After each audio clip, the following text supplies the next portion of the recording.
اچھا عابد شیرل صاحب، جس زمانے میں امریکہ اور اسرائیل ایران کے اوپر حملہ کر رہے تھے تو اس دوران میں کوئی جہاز پاکستان ایران سے نہیں آیا. یہ جہاز اس وقت آئے ہیں جب اسلام آباد میں پیس ٹاک شروع ہوئی ہیں، فرسٹ راؤنڈ اس کا، تو اس وقت یہ ٹیمز آئی ہیں. اس وقت جہاز اسلام آباد کے ایئرپورٹ پہ نور خان بیس کے اوپر امریکہ کے بھی آئے ہیں اور ایران کے بھی آئے ہیں. تو لیکن وہ کہانی دیکھیں کہاں سے گھمائی ہے انہوں نے. دیکھیں ندیم ملک صاحب، ظاہر ہے جو ہمارے دشمن ہیں، انڈیا ہے، اسرائیل ہے، ان کو یہ چیز ہضم نہیں ہو رہی کہ پاکستان کو ایک دنیا کے اندر ایک اہمیت ملی کہ وہ پیس ٹاک جو ایک اسرائیل کا ایجنڈا تھا اور جو ان کی پلان تھی گلف سے لے کر اس پورے ریجن کو ہم نے کیسے سیبوٹاج کرنا ہے، تو اس کی موو کے اندر سب سے بڑی ہرڈل پاکستان تھی اور پاکستان ہے اور انشاءاللہ پاکستان ہی رہے گا. ظاہر ہے انہوں نے اپنے پاکستان کو پھر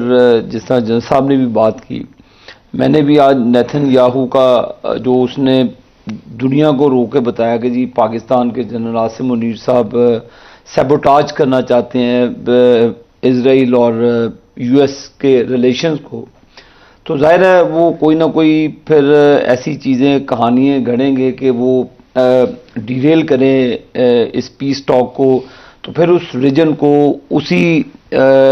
نہج پہ لے جائیں کہ جہاں پر یہ پورا ہی خطہ، اس کے خط و خال، اس کی ہر چیز ہی بدل جائے. نیتن یاہو نے ٹرمپ کو اپنے مقصد کے لیے استعمال کیا ہے. ایران کے اوپر حملے کے لیے اس نے بندوق ٹرمپ کے کندھوں پہ رکھ کے ایران کے خلاف چلائی. لیکن اس میں دیکھیں اس کے جو عزائم تھے ملک صاحب، ہم بھی اسٹوڈنٹ ہیں ان چیزوں کے، جو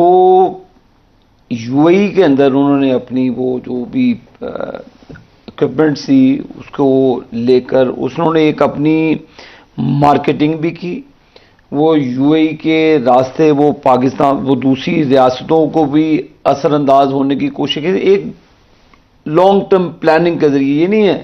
کہ شارٹ ٹرم پلاننگ کے ذریعے وہ آئے اور انہوں نے اپنے پورے جو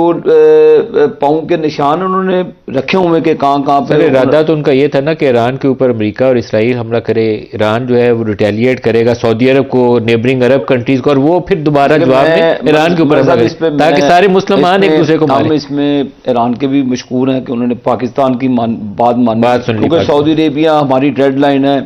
اور سعودی عربیہ کا تحفظ ایسے ہی ہے جیسے ہم اپنی سرزمین کا کرتے، بلکہ اس سے بھی زیادہ ہماری انٹرسٹ ہیں وہاں پہ. ہمارے سعودی عرب نے بہت تحمل اور بردباری کا میں کہتا ہوں کہ ہم اپنے دوست ممالک کا، جس میں ترکی بھی ہے، قطر بھی ہے، سعودی عربیہ، ان تمام کا ہم شکر گزار ہیں کہ انہوں نے پاکستان کی بات مانی اور اس خطے کو جو جس ڈگر پر اسرائیل لے کر جانا چاہتا تھا پاکستان کو اور ان تمام اسلامی ریاستوں کو، کیونکہ جنگ ہے آئل ریزروز کی، جو پوٹینشیل ہے ملک صاحب وہ اس دنیا کے اسی خطے میں، گلف سے لے کر اس خطے میں آ جائیں. منرلز کدھر ہیں؟ الحمدللہ وہ پاکستان میں، بلوچستان منرلز کا ہب ہے. اسی طرح گلف کا آئل ریزروز ہیں، ایل این جی دنیا میں نہیں ہے، قطر سے آ رہی ہے، یہ تمام گلف ریاستوں سے آ رہی ہے. تو یہ جنگ کی انوالومنٹ اپنے آپ کو، یہ جو اللہ تعالیٰ نے ہمیں یہ قدرتی معدنیات سے نوازا ہوا ہے تمام گلف کو، پاکستان کو، تو اب یہ لڑائی اس خطے کو کیپچر کرنے کی ہے. وینزویلا دوسرے انہوں نے کیپچر کر دیا. بات صرف یہ ہے کہ کس طرح شیئرز لینے ہیں، کس طرح، تو یہ اللہ کی مدد شامل ہوئی اور پاکستان نے بہت اہم کردار ادا کیا. میں جنرل عاصم منیر صاحب کو، وزیر اعظم شہباز شریف صاحب کو، اسحاق ڈار صاحب کو، ان کی پوری ٹیم کو جنہوں نے یہ ایفرٹ اس میں سینٹرل رول فیلڈ مارشل کا ہے. جی ہاں.